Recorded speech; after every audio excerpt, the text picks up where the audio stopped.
más a esta edición de ¿Quién es quién? Y ahora nos gustaría invitarle a un paseo en la vida de Juan Luis Moreno Laude, el niño de la gloria chico, a quien pertenecen estas fotos que acabamos de ver. Resuelta esta incógnita, comencemos este caminar por la vida muy interesante de este señor.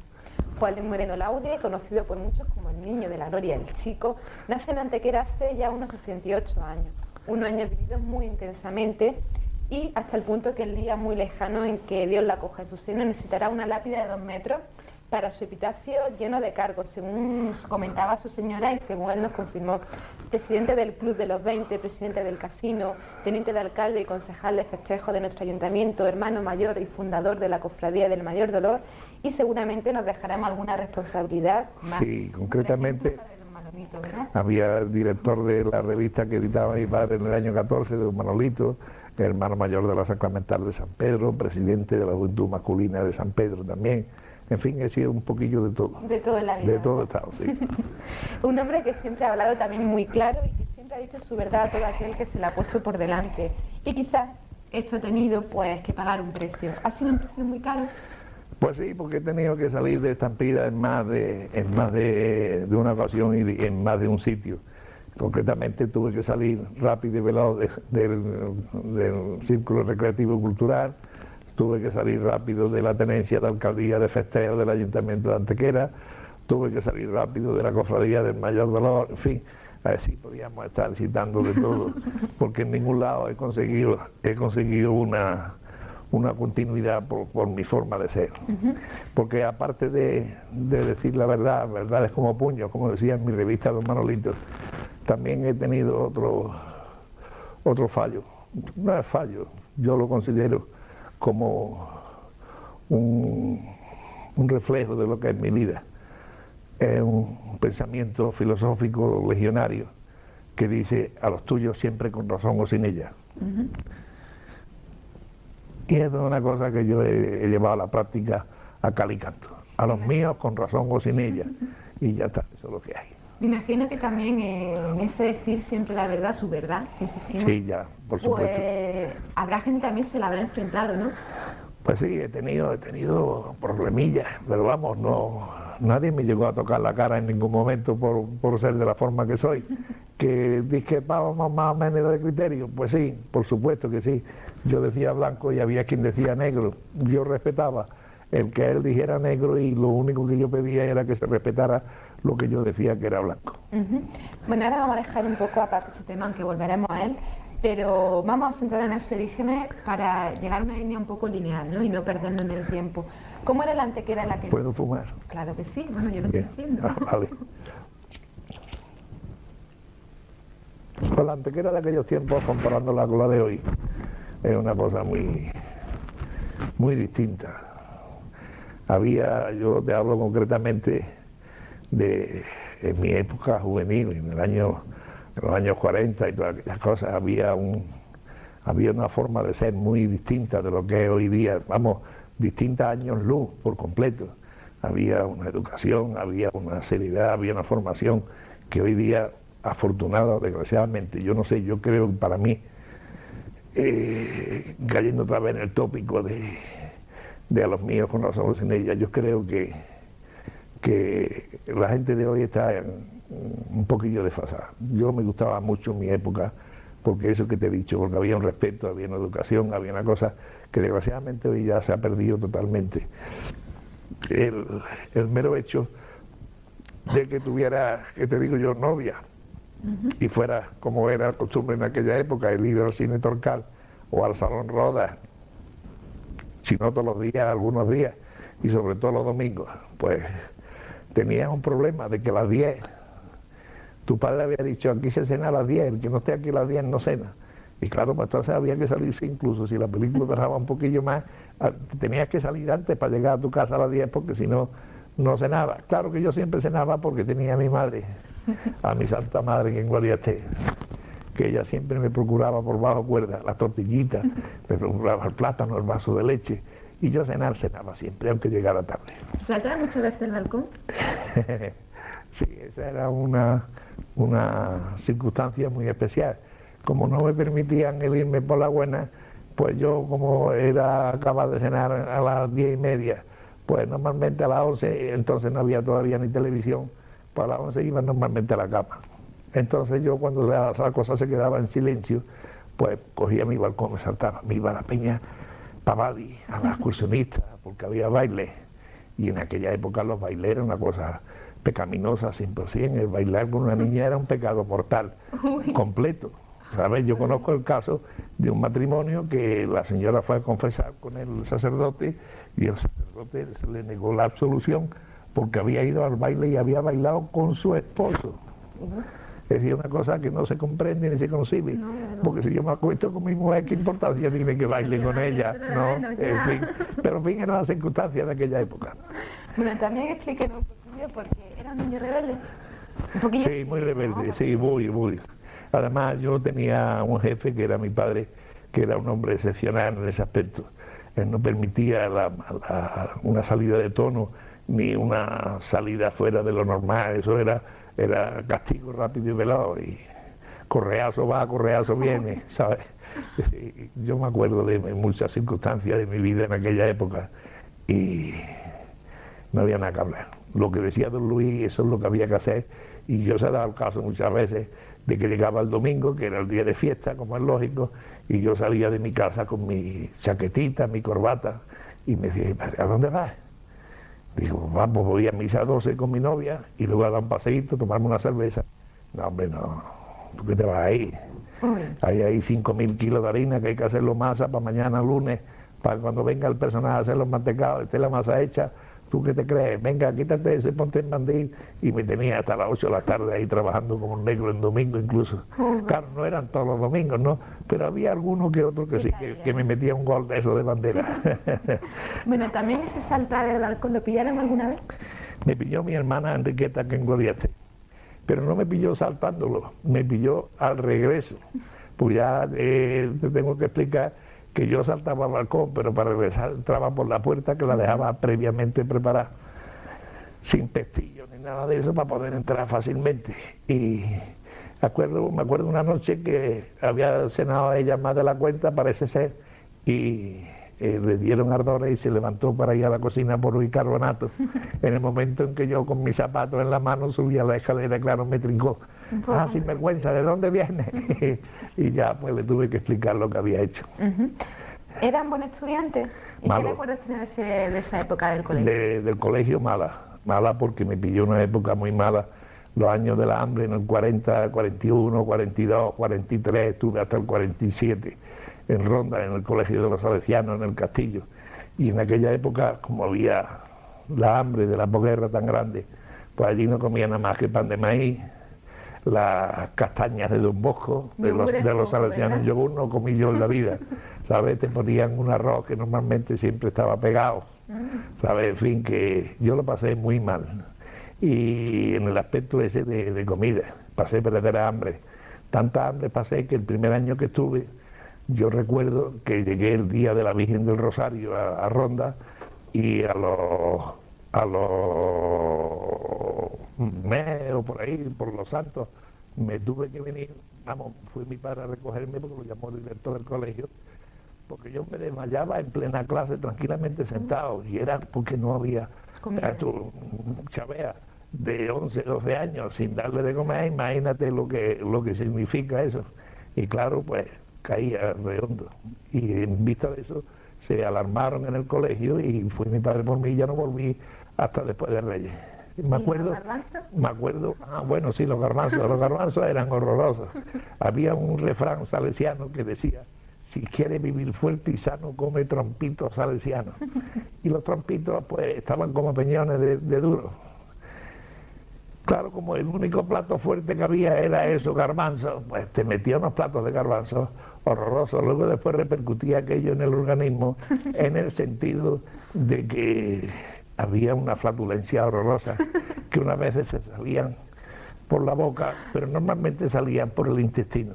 Y claro, yo sentado en mi clase, en mi banca, y tenía detrás a 3 o 4 compañeros que los traía verdes, porque yo que instante teníamos unos baberos y que instante que me daba una flatulencia de aquella, pues movía el babero y el otro ya sabía que el peste iba para él por completo.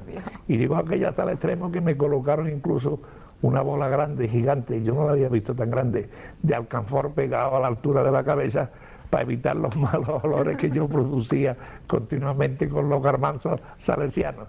Sí, no se podía vivir, aquello fue fatal. Ya me permitieron en el colegio, porque el colegio no permitía que te llevaran comida de la calle, ni tú podías llevar nada. Sin embargo, conmigo hicieron una excepción y a mí me llevaban comida y de todo, sí. ¿Era también un poco rompecorazones? ¿Rompió muchos corazones? No. ¿Seguro? Hombre, yo era en aquella época era un partido fuera de serie. El Niño de la Gloria del Chico, eso era un partido extraordinario. La prueba tiene que me casé con mi mujer porque precisamente decían eso, que era un partido bueno. De guapo nada, feo para parar un tren. Pero, en fin, mi padre afortunadamente tenía una posición social y económica muy buena porque había ganado mucho dinero en aquella época y económicamente estábamos de bandera. Y claro, en aquella época se miraba mucho la situación económica de la familia y yo tenía ese atractivo. Físico ya te he dicho que no, pero económico y moral sí, porque yo tenía una formación religiosa muy profunda, porque me habían inculcado ellos desde chiquito, en fin, no tenía problema ninguno. ¿Le gusta mucho la mujer? A mí me encanta. Un poco picarón. A mí las tías me vuelven loco. Lo que pasa es que ya por la edad, pues, puedo nada más que mirarla, otra cosa no puede ser, ¿sabes? En fin, no sé. Bueno, a ver, yo creo que sí, que tiene un culillo un poco inquieto, ¿verdad? ¿Un qué? Un culillo un poco inquieto, de esto de que siempre está pensando en hacer cosas, ¿no? Porque ha sido un montón de cosas. Sí, no, de cosas he sido yo en toda mi vida para parar un tren. Lo que pasa es que he sido inquieto, como yo lo digo normalmente. Me ha movido siempre una inquietud por hacer algo. No me ha gustado nunca quedarme quieto. La prueba la tiene es que todo el currículum de mi vida es pura actividad. En fin, yo he sido inquieto. He acometido muchas cosas, no me he conformado con estarme tranquilo sentado viendo la venir. ¿Se siente orgulloso por eso? Porque mucho, mucho. Sí, mucho, muy contento de toda mi vida. Yo le doy gracias a Dios que me ha permitido llevar a cabo todo lo que me he marcado y además siempre con éxito, que es lo importante, porque si hubiera fracasado, pues no tendría objeto. Sin embargo, yo sé que esto fue puro triunfo. Mi paso por el ayuntamiento fue un triunfo, mi paso por el casino fue un exitazo imponente. Mi paso por la Peñaló 20, ahí está la historia, que lo hable. Mi paso por la cofradía de Mayor Lord la tiene 50 años de cofradía y ahí está. Y todo lo que tiene la cofradía del Mayor Dolor actualmente, pues lo hizo un servidor. Hombre, en colaboración con mis compañeros de junta directiva, por supuesto, porque yo solo no puedo acometer las cosas, pero que me ayudaron mucho, pero que en todo lo que intervine salí triunfante y con la dora, el rabo y la pata, como dicen los taurinos. Ahora cuéntame un pequeño secretillo. ¿Habían antes que eran muchas casas de citas, de casa de dulce reputación? Tela. Yo recuerdo, claro, entonces yo era, en los años 40 yo tenía 8 o 10 años nada más, ¿no? Pero que ya tenía cierto conocimiento de las cosas y veía y me decía mi madre: niño, por la calle San Antonio no pases, que allí no hay nada más que mujeres malas. Eso me acuerdo yo muy bien. Y cuando en aquella época que estaban aquí los de guarnición en la comandancia militar, los moros, pues los moros eran visitantes asiduos de la calle San Antonio, de la calle Cambero, en aquella época, que era donde estaban las casas del Lenocinio, y aquello daba susto de ver por allí todo lo que había, era horroroso. Luego estaban las visitas semanales de todas las prostitutas que tenían que pasar revisión médica por el hospital, que no podían pasar por la calle Estepa, tenían que pasar por la calle Cantarero, y a las 3 de la tarde, sea verano o fuera invierno, porque estaba mal visto el verlas por la calle principal. Eso fue al principio. Luego después ya pasó toda la historia y no podían ir al cine nada más que a la segunda, y al patio de butacas, no al anfiteatro. Y hasta que ya el caudillo, don Francisco Franco, decidió que en España no había putas, que eran todas exactamente iguales. Y no pasó nada. No, ya un poco. No pasó nada porque la suprimió de un plumazo y se acabaron las casas y se acabó todo y ya no hubo más nada de nada. Oh, por Dios. Ya las putas, por decirlo de una forma clara y determinante, andaban por doquier y sin problema. Bueno. Bueno, ya poniendo un poquito más serio, ¿cree que esta señora hace un servicio público? Hombre. ¿Es algo importante o no? Claro que sí, que lo hacen. Lo hacen siempre y cuando que tengan un control médico importante, porque en aquella época había una cantidad de enfermedades venéreas horrorosas. Yo recuerdo de mucha gente que se descomponía cuando decían, ¡pum!, tiene sífilis, tiene esto, tiene purgaciones. Y era de eso precisamente, de que no había el control médico, no lo pasaban. Tenían aquella señora unas cartillas que creo yo no lo recuerdo, que eran exigibles a la hora del trato para pasar a la cama, y tenían que enseñar la cartilla y que el médico testiguara de que no tenían ninguna enfermedad contagiosa. Algunas se lo saltaba a la torera y así pasaba lo que pasaba, que se veía algunos pobreticos sufriendo más que el demonio. Sus señoras quizás también un poco, ¿no? ¿El qué? Sus señoras también un poco quizás también sufrirían, ¿no? Porque... Hombre, claro que sí, porque si tenían esa enfermedad, pues se le cortaba el pan diario, y claro, pues eso se lo procuraban saltárselo a la torera. Sí. Bueno, y cambiando un poco de tercio, que ahora vamos a hablar de la iglesia. Bueno, la verdad que hemos tocado un tema de la prostitución, ahora hablar de la iglesia no sé yo, pero bueno, para hacer una idea, ¿cree en la iglesia como institución religiosa? Pues no sé qué decirte. Yo creo en Dios, creo en el Cristo del Mayor Dolor, en la Virgen del Socorro. Soy católico practicante, voy a misa todos los domingos. Bueno, todos, algunos fallo por circunstancias especiales, pero normalmente no fallo en ese sentido. Luego, en la cosa clerical ya la cosa cambia un poco, ¿no? Porque mis relaciones con los curas, con los sacerdotes, no han sido nunca muy fructíferas ni muy sinceras, perdón. A ver, ha habido cosas que no me han gustado en ellos, y como soy María Clarilla, pues lo dicho y hecho está. Entonces los curas no mucho, ¿no? En definitiva. Los curas no mucho, no. Más bien poco. Bueno, hay excepciones, hay curas que son fenómenos. Yo tengo la familia cura, tengo un primo hermano en Japón que es misionero, tengo otro que es el primo hermano de mi mujer, Juan López Checa, que también es sacerdote, también lo respeto. Yo al hombre tiene su criterio, muy bien, yo lo respeto, yo tengo el mío. Si alguna vez discutimos, es una cosa muy leve y muy sencilla.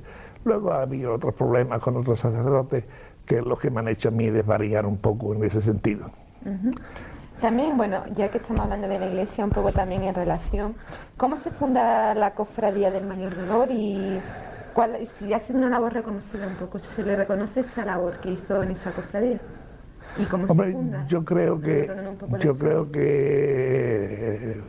poniendo la cosa en el sentido que tú la dices, por orden cronológico, la cofradía se fundó en el año 50 por un grupo de jóvenes que habíamos en la Juventud Masculina de Acción Católica de San Sebastián, que la presidía un hombre que era un tío excepcional, Ramón Lanza. Y allí se creó un movimiento que lo inició Pepe Moreno Gutiérrez, Paco Cordón, mucha gente, Pepe Mata, José Luis Rodríguez Molina, ¿quién te digo yo? Pepe Villalón Ramírez. Son gente que trabajaron muchísimo por la creación de la cofradía del Mayor Dolor y de la Pollinica, porque las dos se crearon al mismo tiempo. Salió primero la Pollinica porque tuvo la suerte de que la agrupación de cofradías regalara la imagen del Señor entrando en Jerusalén, y a nosotros no nos regaló nadie nada. Teníamos la imagen del Señor y de la Virgen, pero no había tronos, no había horquillas, no había portacilios, no había túnica. Entonces había que llevarlo prestado de unas cofradías y de otras que no los prestaban. Estuvo bien, se inició aquello con mucha ilusión, y mira por dónde vamos ya vamos por el 2000, ya han pasado 50 años, y mi vida en ella pues a mí me llena totalmente. Yo he tenido en mi vida 3 amores, que es mi familia, por supuesto, lo primero, después la cofradía y la Legión. Esas 3 cosas son para mí primordiales. Y la cofradía, pues yo he hecho muchos sacrificios, muy grandes, muy gordos, por ella, y ahí está el resultado. 50 años de trabajo, ahí está, que se ve los tronos del Señor, de la Virgen, las túnicas, penitentes, en fin, absolutamente todo, porque no había nada, absolutamente nada. Vamos a sacar a un trapo un poco sucio. Venga. Pero bueno, no creo que tampoco estará tanto. ¿Ha tenido algún problemilla, yo sé, con el obispo o con alguien relacionado con la iglesia por la legión dentro de la cofradía? Explíquenos un poquito esa historia. No, esa la conoce todo el mundo, no es ningún problema. A mí la legión, ya te he dicho, que para mí es primordial, y sobre todo en los desfiles procesionales del Mayor Dolor. Y me llamaron de Málaga el secretario del obispo, que era antequerano, Manuel Díaz de los Ríos, con el cual tenía yo muchísima amistad, y me llamó el señor vicario, entonces aquí antequera, don Antonio López Benítez, para mí de ingrato y triste recuerdo, y me pidieron que la legión no entrara en la iglesia. A mí aquello me supo muy mal, porque yo mantenía el criterio de que si la legión entra en Málaga para el Cristo de la Buena Muerte y le rinde honores durante una semana entera, no un día, un ratito, sino toda una semana.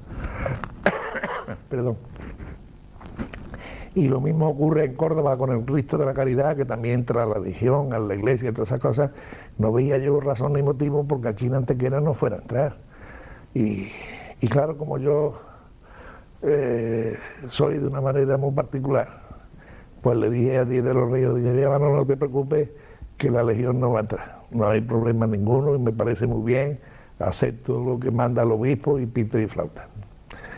Pero llegó la hora de Miércoles Santo y llegó la legión y yo había puesto un antecedente de esas pretensiones al coronel del tercio, que era entonces en aquella época, era Carlos Fortea Esquerro, que ya ha muerto el pobre. Y este hombre, pues, al capitán que venía al mando de la sección de honores, pues, y de toda la fuerza de la banda de cornetas y de los guiones y de la escuadra de cazadores, pues me dijo, yo traigo órdenes de mi coronel de que me ponga a las tuyas y que haga lo que tú me digas. Claro, a mí aquello me sorprendió. Y digo, bueno, pues mira, vamos a hacer una cosa. Lo que yo haga, tú detrás, y detrás de ti el resto de tu gente. Hicieron el desfile ese que se hace normalmente por la calle Estepa a la entrada a las 12 antes de la misa de 1, y cuando llegaron a San Sebastián, pues había entonces también un movimiento antimilitarista preconizado por López Benítez, también allí los movimientos parroquiales de juventud que eran antimilitaristas y que no querían, hicieron unos carteles fabulosos protestando de la Avenida de la Legión. Aquello fue criminal, el movimiento que se hizo. Se gastaron mucho dinero en publicidad contra la presencia militar en las cofradías. Todavía se sigue manteniendo el criterio, con el cual yo no comparto de ninguna de las maneras. Total, que cuando llegó, volviendo a lo nuestro, cuando llegó la fuerza a la Plaza San Sebastián, me puse el primero, y le digo al capitán, sígueme. Entró el capitán, entró la sección, entró la banda de cornetas y tambores, entró la escuadra de cazadores, entró la música, entró hasta el carnero. Además, con la desgracia de que el pobre animal se hizo caca delante del altar mayor también incluso. Entonces ya te digo, se formó el bollón, padre. Y cuando pasó la Semana Santa me llamaron al capítulo. Y me llamó el Díaz de los Ríos, me dice que el obispo quiere hablar contigo. Y digo, bueno, pues no tengo problema. Yo vivo en Laguna 4, dile al obispo que cuando quiera yo lo recibo. No, es que quiere que tú que venga. Digo, no, yo ahí no voy.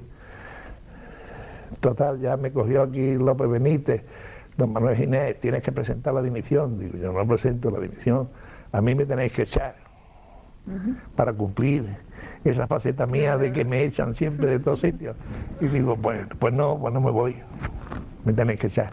Total, entonces convocaron una junta especial en el despacho de la sacristía de San Juan de Dios en el hospital, que era la sede donde estaba don Manuel Ginés Cabrera, y allí acordaron nombrar un nuevo hermano mayor y salí por la puerta de atrás como gato escaldado. Como siempre. Pero en fin, mira, ahí está.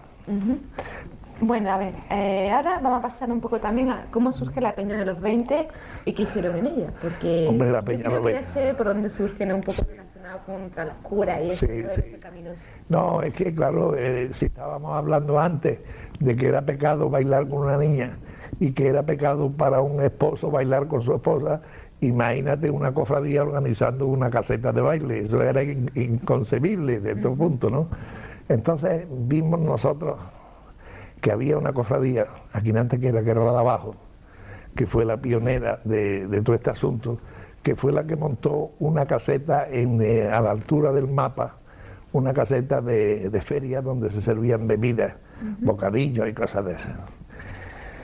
Y yo vi que aquello daba resultados, que aquí ganaban dinero los tíos, pero dinero, a punta de pala.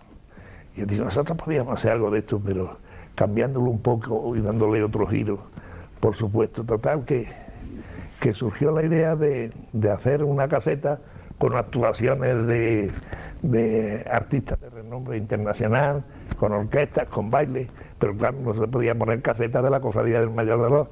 Entonces, como en la cofradía habíamos 20 directivos, pues se pensó en eso, en ese nombre, Caseta Peña Los 20, a beneficio del Mayor Dolor. Y así surgió la idea y así estuvimos 5 años. ¿Y qué se hicieron? ¿Qué actividades hicieron? Buenas actividades, aquello fue horroroso. Yo te voy a decir que la asistencia diaria en aquella época, en los años 72 al 76, sí, por ahí sería, pues fue masiva. Había un día del orden de 8.000 personas dentro de la caseta, porque la caseta se hacía en el campo de fútbol del Maulí entero. Allí teníamos una barra que cruzaba el campo el terreno de juego de extremo a extremo. Eran allá cerca de 60 metros de barra, o 70, yo no me acuerdo. Teníamos restaurantes, teníamos cafetería, vendíamos tabaco, cerillas, había puestos de melones, puestos de sandía, puestos de higos chumbos. ¿Qué te digo más? ¿Qué más cosas había? Había tejeringos, que ahora se dicen churros. Yo no comparto ese criterio, sigo diciendo tejeringos. La primera vez que lo escuché. Sí, no, pues aquí se ha llamado siempre a los churros, que hoy se llaman churros, y en los bares que dicen, hay churros no, hay tejeringos, que es lo que tienes que poner. Yo para eso soy muy tradicionalista.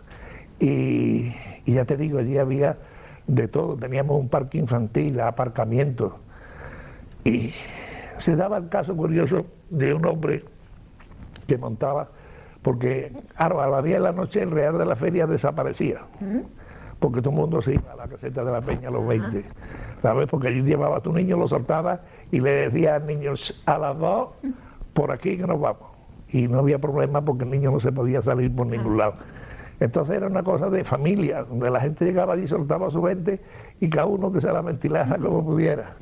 Y había un señor, vuelvo a repetirte, que estaba en el Real de la Feria, que algunos se acordarán cuando lo relate, que tenía un puesto de pollo asado, que se llamaba El Pobre Luis, que era muy amigo mío. Y el hombre, claro, a las 10 de la noche, que era cuando se abría la caseta, pues la calle Estepa, todo lo que era la Alameda, el Real de la Feria, eso quedaba totalmente barrido. Todo el mundo a la Peña Los 20, porque además la Peña Los 20 tenía un atractivo importante, porque aquí pasaron artistas de la categoría de Rafael, de Demi Russo, de Rita Pavone, Carmen Sevilla, Rocío Jurado, está la Rosa Morena, luego después Camilo VI, yo te digo, los más grandes que había en España. Y nosotros teníamos digo nosotros porque hablo en plural, pero en realidad era yo solo, porque yo era el que tenía que firmar los contratos, porque la agencia de artistas no permitían el nombre de la firma de una entidad, decían no, que no se fiaban. Tenía que ser una persona con cara el que firmara. Total, que había años que se firmaban, en aquella época, te estoy hablando del año 73, 74, se firmaban 14 millones de pesetas. Era mucho dinero. Porque había que traer los artistas, había que hacer el montaje, había que alquilar 8.000 sillas, había que traerse 3.000 mesas, y eso valía muchísimo dinero. Luego tenía que tener un equipo de cuidadores para que la gente no se saltara a las tapias, que eran los guardias municipales, que tenías que pagarle a diario la asistencia allí. Luego porteros teníamos 6 o 8 porteros, y luego el que atendía los bates, el que atendía los camerinos, en fin, que te digo que había unos gastos horrorosos. Y claro, pues, este pobre Luis, cuando daban las 10 de la noche, pues se quedaba el hombre listo. Claro, no se concibe que en una feria a las 10 de la noche se acabe la feria se tiene que acabar a las 4 de la mañana ya, ¿no? Pues llegaba allí a la caseta y decía, niño, te estás dando conmigo. Estoy lavando los pollos con Omo, decía. Del polvo que cogen allí en el Real de la Feria, lo tengo que lavar con Omo para poderlo poner para el año siguiente. El Omo era un detergente que era el que había en aquella época. Y decía, te estás dando conmigo, pero fíjate que estoy yo a ver el espectáculo. Y se metía también el pobre allí, el pobre Luis. Yo creo que le gusta un poco escandalizar, ¿verdad? Y un poco la provocación, ¿o no? Sí, soy un poquillo chungo en ese aspecto. Pero en fin, así soy y así me divierto yo y algunos se divierten conmigo, otros les molesta, pues mira, peor para ellos. Ya. ¿Y de política qué? De política nada. Nada, pero ha sido concejal y tenía sí, pero entonces era otra cosa, cuando el alcalde se designaba a Deo, los concejales estaban designados a Deo porque sacábamos que había elecciones, pero vamos, eso de las elecciones era un pitorreo, ¿sabes? Ahora no, ahora ya la cosa es seria y es formal y está bien hecha, pero en fin, yo no, de política nada, no me gustan los políticos en absoluto, ninguno, de izquierda, de derecha, de arriba y de abajo, nada de nada, no quiero nada con los políticos, no me gustan, y soy franquista hasta la muerte, eso sí. Bueno, pero creo que ya no conduce a nada, porque Franco se murió en el año 75, ¿verdad? Que vamos a decir tonterías, ¿no? Pero en fin, bueno, pero yo sigo manteniendo mi criterio. ¿De tercero qué? Hombre, disfruté de lo lindo. Uy, Dios mío. Todo el mundo asustado. Todo el mundo asustado, ¿no? Yo disfrutando de que incluso todavía parece ser que con el Palacio de las Cortes todavía huele a caca de la mierda que se salió en aquella noche. Dios. ¿Cree que las dictaduras son una solución para gobernar un país? Yo creo que sí, un poco. Hombre, yo creo que sí. Depende de cómo sea la dictadura. Hay dictaduras que son criminales y hay otras dictaduras. ¿Y Pinochet, por ejemplo? ¿Pinochet qué opina de él? Hombre, yo creo que Pinochet materialmente no mató a nadie. El que está al frente de una entidad tiene al lado un equipo y ese equipo le tiene que dar libertad de acción. Y ese equipo pues habrá cometido tropelías, por supuesto, a punta de pala. La prueba la tienen todos los juicios que hay allí ahora en Chile y todos los follones que hay. Pero vamos, que sí, que lo hizo con su consentimiento. Era una época donde las cosas eran así y habrá que aceptarlo. Que lo condenan, que lo castigan, pues estará bien condenado, estará bien castigado. Eso la justicia es la que tiene la última palabra. ¿Qué tuvo de positivo el franquismo? Porque para defenderlo y también de malo, porque todo tiene las dos caras, lo bueno y lo malo. Hombre, el franquismo tuvo lo bueno de que cuando acabó la guerra, pues aquí en España no había nada. Nada de nada, pero vamos, nada de nada en absoluto. Yo me acuerdo que mi madre me hacía, en mi casa había panadería entonces, en la Gloria, y me hacía unas prendas que se llamaban monos, un mono. Y me lo hacía con unos sacos de harina que mi padre traía de Gibraltar, una tela muy finita, ¿sabes? Ya me imagino que tela de esa. Y mi madre con esos sacos me hacía unos monos que me duraban a mí todo el año entero. Bueno, que ya te digo que la cosa estaba fatal. Luego después estuvo el aislamiento mundial que fue sometida a España por las Naciones Unidas, por todos los estados de Europa, de América, excepto Argentina, con Juan Domingo Perón, que fue el hombre que salvó a España, porque aquel mandaba los barcos de trigo, que era con lo poco que nos podíamos alimentar. Y claro, si está aislado y está totalmente fuera de lugar, pues es muy difícil poder responder, levantar cabeza. Sin embargo, Franco hizo una labor importantísima, hizo un ministro lo mismo, a nivel social. Yo me acuerdo de Girón de Velasco, que hizo aquello de las universidades laborales, que hizo infinidad de cosas importantísimas, que creó el fuero del trabajador, que hizo la seguridad social, que no había tampoco. En fin, te ponías malo y tenías que llamar al médico y al médico había que pagarle, no había nada que... Las medicinas pues las pagaba y si no había un duro, pues imagínate tú lo difícil que era tirar para adelante. Y de malo, porque algo malo tuvo que haber. Hombre, pues sí, igual que en todo, hay bueno y malo, hay quien se consideraba perjudicado porque ya sabes que en las guerras siempre pagan los mismos, los más inocentes, los más infelices, y entraron unos, se cargaron a los del bando contrario, se gana la guerra y entran los del bando contrario y ahora me cargo a los que se cargaron a los míos, porque yo conozco casos de muchas señoras de aquí, de Antequera, en el que mataron a su esposo, a sus padres, a sus hermanos, y aquella señora pues decidió que cuando entraron los nacionales, que se llamaban así en aquella época, pues que tenía que, por cada pelo de la cabeza de su esposo que lo habían asesinado delante de ella, pues que tenía que cargarse a uno. Yo conozco esa historia también. Y claro, pues, yo no sé si llevaba razón, había otra señora que le mataron a su esposo delante de ella también, en aquellos años del 36, y le llevaron los 4 tíos que fueron los que asesinaron a su marido.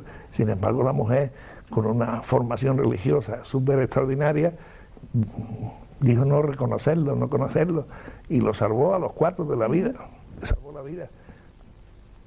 Estaría bien cuando lo hizo, la otra estaría bien también cuando lo hizo.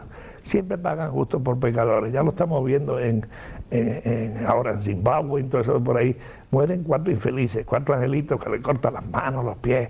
Eso es horroroso, eso es criminal. Las guerras son malas todas, porque ganan unos y pierden otros. Los que pierden, eso se los pasan por la piedra como el lucero del alba se pasó al sol. ¿Fue al servicio militar? No. ¿Y eso ha sido un poco su vocación frustrada? Sí, yo me gustaba mucho, vamos, la prueba la tiene en esto que tengo aquí, mi museo legionario. A mí la milicia me ha gustado siempre mucho y he tenido mucha relación con el ejército en toda mi vida. Desde chico, a mí la legión era, para mí en los años cuando venía con la cofradía de arriba, era de escándalo. Yo me volvía loco por ver a los legionarios con las alpargatas pintadas de abayarde. Porque no había botas, entonces eran alpargatas de cáñamo. Y ¿qué te estaba diciendo? Y eso, y no, pues no hice el servicio militar, con todo el dolor de mi corazón. Mi padre entendió que yo le hacía mucha falta aquí en los mantecados, en la confitería, en la fábrica de hielo, en el salón de la boda, en todas esas cosas, y yo no sé cómo lo arreglaría, pero arreglarlo lo arregló para que no fuera, pues yo fui destinado a la Escuela Militar de Montaña, al regimiento de Antequera, en Jaca, y yo me acuerdo que cuando llegó la hora de mi incorporación, fui a la caja de recluta que estaba entonces en Ronda, y me mandaron directamente para el regimiento, y mi padre fue el que me llevó, y cuando llegamos allí, dormimos aquella noche en un hotel, y a la mañana siguiente, pues yo me fui a mi acuartelamiento con mi padre, y mi padre se metió en el despacho para hablar con el coronel. Yo no sé lo que hablarían ni qué es lo que arreglarían. La cuestión es que a las 10:30 de la mañana yo emprendía el camino para mi casa con mi cartilla militar, licenciado ya y todo. Es decir, que no duré ni bandera. Por Dios. Bueno, también, ¿qué significa la Legión para usted? Porque yo creo que, bueno, lo vemos, ¿no? Muchísimo. Sí. En realidad, ¿qué significa? Y no entiendo un poco de dónde viene todo este amor a la Legión. Pues ya te digo que desde la guerra de los años 36, cuando desfilaban aquí con la cofradía de arriba y cuando entraron con el general Varela, a mí la Legión era una cosa que me sobrecogía, me causaba una impresión horrorosa, aquellos pasquines que colocaban en las esquinas de las calles. La Legión te llama, afíliate, apúntate, voluntario. En fin, todo aquello era... La Legión en la guerra fue primordial y se hablaba mucho de la Legión. Y claro, pues aquello con 6, 7 y 8 años te se queda grabado en la mente y no desaparece. Y yo, que a mí me gustaba además, pues lo que he hecho ha sido incrementar esa ilusión y esa pasión por la Legión. Sí. Y bueno, también en este pequeño museo, bueno, gran museo, porque es que hay cantidad de cosas, infinidad. ¿Cuál es la pieza más especial para usted? Porque, por ejemplo, antes veía una fotografía que me ha llamado muchísimo la atención de Fidel Castro que se la dedicaba. O sea, que sí, esa fue una cosa curiosa. Es que yo le escribí una carta al amigo Fidel.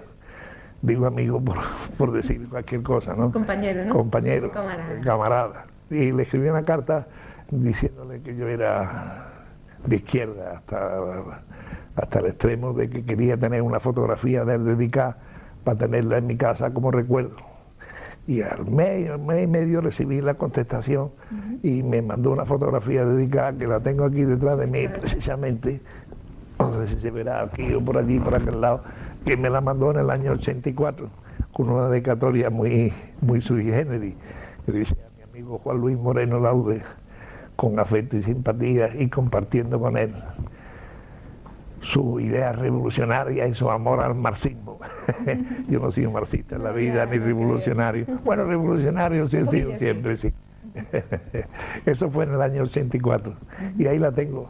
La he tenido perdida 8 o 9 años, y la tenía traspapelada, no la he encontrado por ningún lado. Y ahora ya que estoy preparando enmarcar todas estas que tengo aquí detrás, más aquellas que ya están enmarcadas, pues quería meterle un marquito y colgarla para que no se me pierda. Hombre, claro. Y bueno, ¿cuál es la pieza más especial para usted? Porque, por ejemplo, esa es para mí, ¿no? Pero sí. ¿la más especial para usted? ¿Cuál es? Hombre, la más especial para mí es esa de ahí. El cuadro de su padre. Mi padre, ese es el especial, que es el que preside todo mi amor por la Legión y por todo. Eso para mí es la pieza más importante. Aquella de arriba, que era ya en los últimos años de su vida, que representa a él con su capa, su tradicional capa, que eso la usó en toda la vida. Y detrás tiene la antigua fachada de la Plaza de Toros, porque ¿Sí? por la afición que mi padre tenía a los toros. Sí, aquella era la Plaza de Toros antigua, antes de la reforma que le hizo Jesús Romero, tan bonita, de los ladrillos vistos. En fin, y esa es la parte más importante de todo esto que tengo aquí.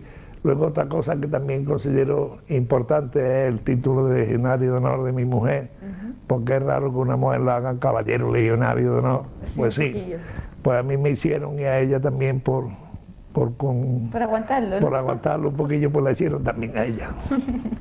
Muy bien. Bueno, pues vamos a continuar. ¿Y cuál es la pieza que más trabajo le ha costado conseguirla? Aunque todas nos comentaba antes de empezar esta entrevista, que no le había costado nada y que todavía ha sido donada. No, eso sí, eso es verdad. La que más me ha costado conseguir no es que me haya costado más, me costó un viaje a Madrid, porque antes la Subinspección General de la Legión estaba en Leganés, que es un pueblecito de la provincia de Madrid, y en aquel Leganés pues había que ir todos los años, igual que ahora se va, por ejemplo, se va a Almería, que es donde está la subinspección, a solicitar la venida de la Legión para la procesión del miércoles santo. Y estando en Madrid, hablando con el general subinspector, me dice: hombre, esta tarde vamos a ir a ver a tu amigo Tejero, tu paisano, no me dijo tu amigo, tu paisano Tejero. Si quieres venir a verlo. Pero yo, su hijo, ¿no? ¿Quién? Su hijo, Tejero, su hijo, ya estoy un poco liada. No, Tejero padre. ¿Ah, sí? Antonio Tejero Molina, que estaba ya ingresado en la prisión de Alcalá de Henares en el año 81. No, pero este señor daba la circunstancia de que cuando yo fui presidente del Círculo Recreativo y Cultural, él llevaba la comandancia general de la Guardia Civil en Málaga. Ajá. Y entonces se afilió, porque era un gran aficionado a la caza, a un coto de caza que había en Antequera, que se llamaba Los Remedios, en el que estaba integrado Carlos Blázquez, los Argüelles, los Muñoz Avilés, Sánchez, en fin, había una cantidad de gente muy grande. De Málaga venía también Mariano Vergara, venía mucha gente de Málaga aquí a cazar. Y lo que pasaba era que se venían el sábado. Y claro, la visita obligada era al casino a tomarse una copa de vino. Lo que pasaba era que la cacería era lo de menos, lo demás era el follón que se agarraba todos los sábados en el casino con Antonio Tejero, y de eso lo conocía yo. Vamos, yo presidente y él que entraba allí, claro, eso es, como socio, y me invitaban a tomar copitas de vino con ellos y todas esas cosas, y de ahí salió mi relación, mi amistad con Tejero. Y claro, cuando me dijo eso el general, digo: hombre, por Dios, claro que voy con los ojos cerrados y sin dudarlo en ningún momento. Y fuimos allí a Alcalá de Henares por la tarde y nos invitaron a unas copitas, aquello era un hotel de 5 estrellas. ¿Dónde estaba Tejero? No, estaba Tejero, que tenía un salón que yo tendría 35 o 40 metros de largo, con una serie de sofás, de tresillos allí montados. Allí tenía sus cocineros especiales, sus camareros, aire acondicionado, una zona jardinada donde él practicaba. ¿Eso era un hotel? Eso era, te estoy diciendo que era un hotel de 5 estrellas. Y el hombre pues estaba allí encantado de la vida, que sí, que no podía salir de aquel recinto porque estaba detenido, pero en fin, allí estaba vestido de uniforme, por supuesto. y aquello fue, el más preciado fue que me regaló un tricornio dedicado, que figura allí en aquel extremo, con su dedicatoria de él y todo. Muy curioso, desde luego que sí. Si el cámara los quiere Ahora no meter, lo está buscando y ahora no lo trae para que lo vea. vale, de acuerdo. Bueno, Total. vamos a seguir con esto y como concejal de nuestro ayuntamiento, ya dejando un poco aparte bueno, esta faceta legionaria, ¿no? Sí. Muy interesante. ¿Cómo fue esa experiencia? Porque duró poquito tiempo y no sé si le dio Bueno, tiempo a no, hacer algunas gestiones o no. concejal duré 6 años, Aquí lo que ahora voy a presentar una moción al ayuntamiento, ¿Ah, sí? sí, exigiendo el pago, porque entonces no se cobraba. Los concejales del ayuntamiento de aquella época no cobrábamos un duro. Ahora entiendo un poco lo de la esquina al dedo, y entonces claro, todo el mundo estaba Claro, dispuesto. todo el mundo estaba dispuesto, y había quien decía, hombre, había don Pedro Pozo, que era un sacerdote de aquí de Antequera, un hombre excepcional, que ese hombre cuando se murió tuvo que entrar en el cielo como una manga aire, porque era ya esto sí era bueno, que en el año 36, en pleno dominio rojo, él se paseaba por las calles de Antequera con su sotana y jamás se metieron con él. Y aquí se mataron muchos curas, aquí en aquella época. Y sin embargo, don Pedro era una institución y nadie se metió con él, lo respetaba a todo el mundo, fenómeno, ¿sabes? Poco bien. Y... ¿por qué te estaba yo diciendo esto? Sí, por su experiencia con el ayuntamiento, porque fue teniente de Ah, alcalde, eso es. fue concejal. Y recuerdo que don Pedro ayudó a un amigo suyo a presentarse a concejal, porque había que presentarse. Luego salía o no salía, según dependía del criterio del alcalde. Y le decía, en este caso era don Luis Moreno, Pareja Obregón era el alcalde, y le decía, hombre Luis, mete a este hombre de concejal que le hace mucha falta, que tiene una casa muy dura. Y él que creía que con eso le pagaba, ya tu pobre era tan bueno que ignoraba hasta eso. Entonces yo me presenté una moción al ayuntamiento ahora exigiendo el pago de los 6 años que yo estuve ahí, porque si ahora cobran, ¿por qué no voy a cobrar yo? Claro. Venga, que me devuelvan con intereses además. Bueno, vamos a centrarnos un poquito. De teniente alcalde estuvo poquito tiempo. Tuve 3 meses. ¿Y por qué fue eso tan rápido? Pues a mí me eligió don Francisco Ruiz Rojas, porque yo ya era concejal por el tercio familiar que se llamaba, me eligió para presidente de la Junta de Festejos por mi vinculación con la Peña Los 20 y como el éxito que se conseguía con aquello, él consideró que yo era la persona idónea para llevar las fiestas aquí en Antequera. Y pues ya te digo que estoy distraído porque está tu compañero cogiendo el tricornio. El cámara venga a su sitio. Venga a su sitio, sí. Total, que me eligieron por eso, por mi éxito tan grande en la Peña Los 20. Y estuve 3 meses nada más por desavenencia con él, porque Paco tenía su genio. Yo llegaron a decir palabras fuertes. Sí, muy fuertes, horrorosas. Me arrepentí luego de haberlas dicho, pero yo soy así, no puedo remediarlo. Entonces sentía y inmediatamente después, al día siguiente, presenté la dimisión de mi cargo de teniente de alcalde. Ya estábamos en plena feria, porque eso fue el primer día, el día de la inauguración de la fiesta, con unas carrozas que se trajeron, unas mayorettes francesas que vinieron de Mont-de-Marsan, un batallón infantil de legionarios chiquitillos de San Pedro de Alcántara, otras mayoretes de Marbella. Siempre de aquí, elección, ¿verdad? Siempre. Sí, siempre. Hasta en la feria. Hasta la feria, aunque sean chiquititillos, pero vestidos de verde. Total, que ya te digo que se organizó una cabalgata especial y tuvimos un incidente con motivo de la cabalgata y tuve que salir de Estampía antes de que me echaran. Con la Legión, ¿no? El incidente. No. Bueno, No. yo creo que, con lo que llamamos de entrevista, yo estoy llegando a la conclusión de que el genio figura hasta la sepultura, ¿no? Sí, por supuesto, hasta que me muera. Vas a ser Siempre así. Bueno, ahora vamos a pasar a otro tema, que claro, son tantas cosas. También ha sido presidente del antiguo casino, pero también se fue de allí. También me fui. A ver, ¿por qué se fue? Pues me fui porque no encontraba...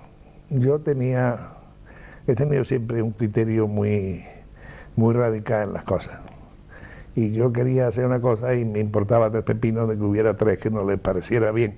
Yo consideraba que aquello era factible y que era beneficioso para la entidad y lo hice. Yo reformé el casino entero por dentro, totalmente, de todo. y organizaba unas cosas que se llamaban ciclos culturales. Aquí vino a intervenir en aquellos ciclos culturales, vino de personalidades de la categoría de, está mal que yo lo diga porque es primo hermano mío, Juan Manuel Moreno García, que era catedrático de la Complutense, vino el profesor Criado de Val, que era otro eminente literato que colaboraba mucho en televisión española, algunos se acordarán del Criado de Val, vino el padre Mundina, el de las flores, a pronunciar Rodeza, vino Camilo José de Cela, el premio Nobel, ¿sabes? La verdad que son personalidades importantísimas. Aquí se organizaba todos los años, se organizaba el baile de Navidad y se organizaba unas fiestas, unos festivales para la gente menuilla, se le daban chocolate con sus tejeringos, no churros, se le daba sus chocolatillos, se repartía sus globos, sus caramelos, se organizaban unos festivales en el casino muy importantes. Pero claro, yo entendía que eso tenía que ser un atractivo, un imán para atraer socios nuevos, que así fue efectivamente, porque la entrada a esos actos era totalmente libre y gratis. Y claro, lo que pasaba es que a muchos entraban y veían el movimiento que allá había y decían, puñeta, pues esta entidad es interesante, yo me voy a dar de alta, ¿sabes? Y aquello se incrementó muchísimo. Pero había quien decía que no, que pito, que flauta, que esto, lo otro, total, que estuve 2 años y a los 2 años me cansé. Digo, yo qué necesidad tengo aquí de estar discutiendo con uno y con otro, y yo no me estoy jugando aquí ni el patrimonio de los míos. Si fuera de los míos ya lo defendería yo como gato panza arriba, pero yo estoy aquí defendiendo una entidad sociocultural que no me lo agradecen, pues entonces me voy fuera, y por eso fue por lo que me fui. Y luego después escribí una serie de artículos metiéndome con el casino de los señoritos, siendo socio de la entidad, y protestaba de muchas cosas que yo veía que estaba mal, que era, por ejemplo, la fachada de la casa de la sede social estaba que daba asco verla, unos desconchones y unas cosas que tenía. Luego salió unos aramagos en lo alto de la azotea y salió una higuera. Vaya, y entonces yo me acuerdo que en Don Manolito proponía la creación de una industria, que era una industria de higos enlatados, que yo podía dar trabajo a unas 60 personas y poníamos... La higuera lo grande que era. La higuera lo grande que era, y en fin, que con la higuera pues, se formó un pitorreo horroroso de grande, y eso acabó ya de darme la puntilla, y me tuve que presentar no la dimisión, sino pedir la baja en la entidad y quedarme fuera de ella, y así sigo. No sé yo hasta qué punto, no sé. ¿Se ha topado en su vida con mucha hipocresía y con elitismo social, un poco a raíz de lo que ha dicho, las palabras señoritas, ¿no? Sí. ¿Se ha topado con eso mucho? Sí. ¿Quedan resquicios? Quedan resquicios todavía, bueno, sí quedan. Pues no te puedes hacer ni idea hasta qué extremo. Sí, pero no tienen nada que hacer. Eso ya está desfasado, pasó a la historia. Hoy día, pues, el niño de una casa bien se casa con lo que a él le gusta y se acaba. No hay problema. Eso está desfasado totalmente. La hipocresía, sí, hipócrita, vemos a punta de pala, te tocan en el hombro y por detrás te están pegando la puñalada trapera. La puñalada trapera. Sí. Bueno, pues vamos a con tu permiso voy a echar otro cigarrito. Sí, claro. Por supuesto, estás en su casa, ¿vale? Muchas gracias. No, pero en este caso es que de amar. Es que de verdad. De una frase hecha. Bueno, en mi casa no, estoy en la mitad de mi casa, por la otra mitad de mi mujer. Vale. Eso. Bueno, ¿cómo surge Don Manolito también? Porque eso también fue una publicación importante en el... Sí, porque Don Manolito era una publicación que hacía mi padre en el año 17 y se llamaba entonces Manolito. La editaba él con otro, con un don Antonio Chacón, que era íntimo amigo de él en aquella época, y era un periodiquillo, eran una hoja nada más, 2 hojas cerradas, 2 cuartillas, y ponía el título que luego yo lo adopté para el mío, que se llamaba Manolito, semanario que dice solo verdades como puños. ¿Y se decían? Y se decían, sí, ¿Y se dolían? decían. Bueno, sí, dolían horrores. ¿Se buscó enemigos por ello? Se buscó enemigos por ello, y hubo una ocasión que le dieron tela marinera. ¿Ah, sí? Sí, lo cogieron una noche cuando venía de hablar con la novia, eso me lo contaba él, por supuesto, porque que yo no pude yo vivirlo. Y lo cogieron porque mi madre vivía entonces en la calle del Toril, y lo cogieron allí en la plaza, lo cogieron entre 3 o 4 mandados por la oposición, por así llamarla, y le pegaron un jabón que lo volvieron loco. Total, que hubo que dejar de editar el periódico. Y yo me acordé y tenía los 3 números que se hicieron, porque se hicieron 3 o 4 nada más. Me parece que fueron 3. Yo en mi encuadernación que tengo del posterior incluyo los 3 primeros números de esos del año 17. Y ya te digo, pues, en vez de decir Manolito, como ya habían pasado 100 y pico, 50 o 60 años, pues ya le puse yo el don por delante, porque ya Manolito ya era mayor, y ya se pone un hombre barbudo, rondo, ¿sabes? Y don Manolito.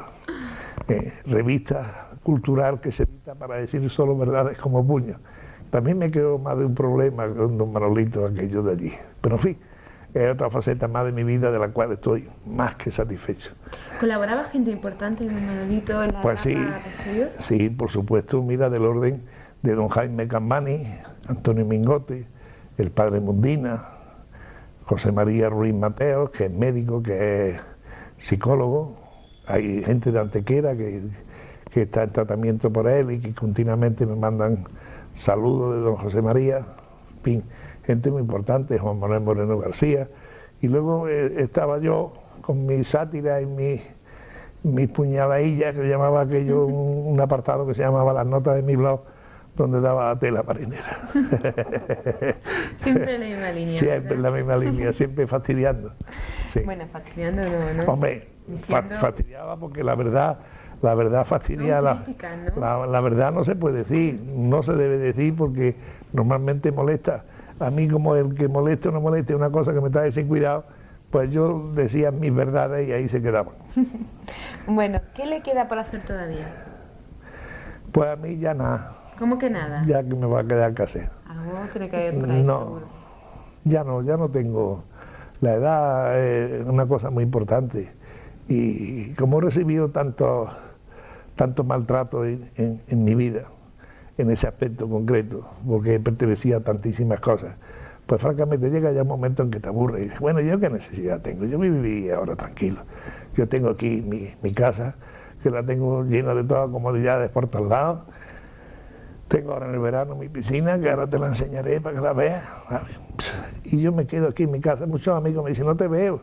Y yo, ¿cómo me vas a ver? Si yo me levanto a las 10 de la mañana, me coloco mi bañador y ya no me lo quito hasta las 2 de la madrugada que me acuesto. Yo vivo aquí en plena Costa del Sol, sin vivir. Claro. Sí. Bueno, y yo creo que de salud andamos bastante bien, ¿verdad? Todavía. ¿De qué? De salud, sí. El tabaco es lo único que me tiene dominado, que mi mujer me forma cascándolo todos los días, que no me vea. Cada vez que toso me dice, fuma, fuma. Ay, ahora voy a toser. Ahora vas a toser tú, fuma, porque tú también fumas. Sí, perdónenme. Yo con tu permiso voy a encender, voy a encender otro. Aquí todo el mundo está tosiendo. Aquí todo el mundo tose, porque todo el mundo fuma. Desde luego. Bueno, ya para terminar, ¿el sentido del humor es muy importante? ¿El quién? El sentido del humor. Hombre, eso es importantísimo. Si no tienes sentido del humor, ¿para qué estás aquí en este mundo? Para estar fastidiado siempre hay que reírse y tomar la cosa a cachondeo. Si no, entonces no tiene mérito. Yo todo lo tomo a broma. Yo el día que me levanto y me levanto serio, prefiero no salir ni a la calle. Ahora, el día que me levanto bien, pues es pitorreo continuo. Yo visito un bar aquí que le digo yo el Centro Socialista, que es el Dunia, concretamente, y yo entro todas las mañanas en mi Dunia, poco tranquilo, tengo mucha amistad con el dueño, por supuesto, y amistad y confianza, y lo digo porque sé que puedo decirlo y que no se molesta. Y estoy dando viva España, viva Franco, y no pasa nada. Claro, algunos hay forasteros que se quedan mirándome diciendo, este tío que está diciendo aquí, ¿sabes? Y formamos el lío. A mí me dicen, eres un señorito, eres un guarro, que no sé qué. Bueno, muy bien, pero viva Franco. Y formamos el lío. Y nos divertimos. Y dice la mujer de Antonio, Ana, dice, hay que ver qué espíritu tiene usted. Siempre está usted de broma y de risa. Pues claro, si la vida hay que tomar la broma, si la tomas en serio, pues está amargado toda la vida, y aquí lo que hay que hacer es reírse hasta de su sombra de uno. Ya, yo creo que usted eso sí lo lleva. Sí, no, eso sí lo llevo, destacadísimo además. Sí. Bueno, pues muchísimas gracias. El niño de la gloria, el chico, sí, el chico. Juan Laguna, porque toda su Juan vida Laguna, sí. lleva aquí viviendo en esta casa, Sí. 18 años, que no todo el mundo puede decir. Sí. Y yo creo que ha sido un auténtico placer, sobre todo porque nos ha enseñado que con la verdad por delante se llega a donde se quiera. Y que es muy importante, sobre todo, sentirse bien consigo mismo, sí. con la conciencia tranquila. Yo creo que usted la tiene, ¿verdad? La tengo tranquilísima. Sí. Y sobre todo el sentido del humor. Bueno, pues muchísimas gracias, Juan. Lo único que siento es una cosa, ¿sabes? Que es que de vez en cuando compro cupones de los ciegos y no me toca nunca, con la falta que me hacía que me tocaran 10 o 15 millones de pesetas para pagar los intereses de la mitad de lo que debo. Bueno, pues quedamos con eso, a ver si Dios nos escucha, tenemos suerte. Venga. Por lo menos comprará, ¿no? Porque como le pasa igual que a mí, que yo nunca compro. Tú ya sabes el chiste que se contaba del gitano pedigüeño, que iba todos los días a ver al Señor del Mayor Dolor. Digo al Señor del Mayor Dolor porque es el Señor de mi devoción y al que veo todos los días. Y llegaba y se ponía delante del Señor: Señor, que me toque la lotería, que tengo una casa muy dura, que tú sabes que tengo 9 hijos, que no tengo que comprarle, que tengo que comprar zapatos, que tengo que comprarle ropa. Señor, que me toque la lotería. Y eso era todos los días. Y claro, el Señor que también se cansa y se agota, pues dice: su puñetera madre. Le dice el Señor al gitano: pero está muy bien que vengas todos los días y que me pidas que te toque la lotería, pero solo eche comprar de vez en cuando un décimo, ¿no? Yo creo que sí de eso. Pues eso es, tiene que ser así. Pues muchísimas gracias, Juan, lo dicho. Nada, por Dios. Que siga muchos años adelante y que haga más cosas. Aquí tenéis su casa y los señores televidentes, pues también les ofrezco lo mismo. Cuando quieran venir a ver este pequeño museíto, no tienen nada más que tocar en el timbre esférico, no en el que dice verano e invierno, porque habrá visto que en el timbre pongo verano con B, invierno con H y todas esas tonterías que yo hago, ¿sabes? Porque por eso pues yo tomo la vida a cachondeo toda, hasta ese aspecto, hasta en ese aspecto del timbre de la puerta de mi casa.